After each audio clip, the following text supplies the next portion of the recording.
to literacy, I really don't want numbers to get forgotten, because numbers are still symbols that represent words, and they are also, counting is really important for literacy as well, and there's going to be quite a few activities and skills over the next week or so that involve counting, so I really want to make sure that numbers aren't being forgotten.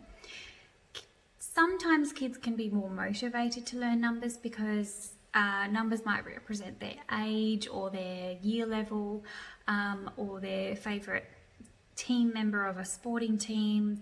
Numbers come up a lot in the environment, and kids really sometimes do tune into them.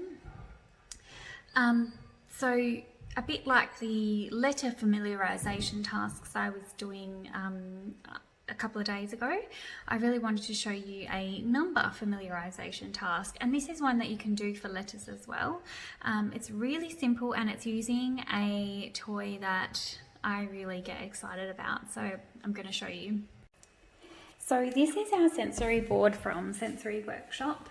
She actually hand makes these, and they have lots of little gadgets that kids can do and explore. A little door, a little chain lock here, and an abacus, which is very awesome for counting. So I get quite excited about this one. We can push them across and count. 1, 2, 3, 4, 5. This one has a different number, 1, 2, 3, 4, 5, 6, 7.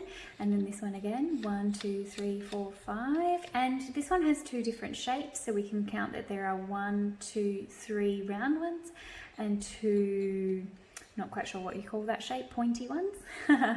But I'm quite excited about these numbers down here, and of course they are actually probably the most simple thing on this board, but I've got some crayons, I've got some paper, and we can count with them. 1, 2, 3, 4, 5, and it is actually a skill for children to be able to point and say at the same time. 1, 2, 3, 4, 5. You'll often find kids going 1, 2, 3, 4, 5, 6, 7, 8, 9, 10, 11, 12 because they haven't quite worked out that you say one number and you point to one number at a time. So that's actually a skill that you really need to play board games, and it's a skill for lots of counting activities. So that is certainly one that you can work on. But what I'm doing here is I'm just going to pop a little bit of paper over, and I'm just going to do some rubbings and see what we end up with.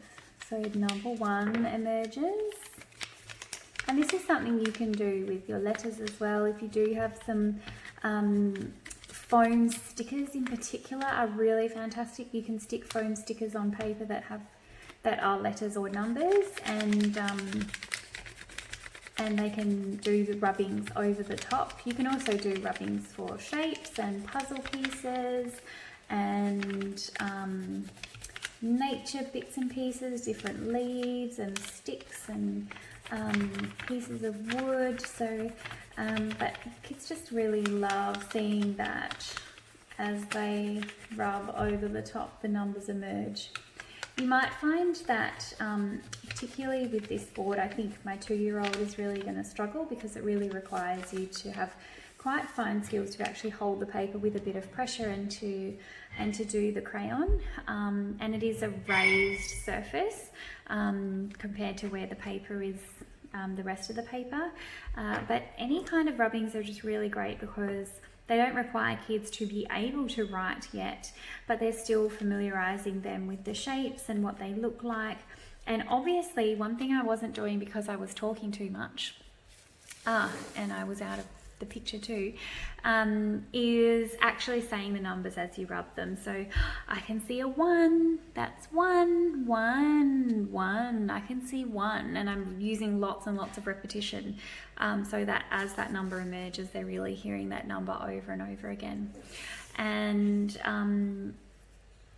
And yeah, that's basically it. So just familiarizing your kids with lots of letters and numbers, and also that skill of counting 1, 2, 3, 4, 5.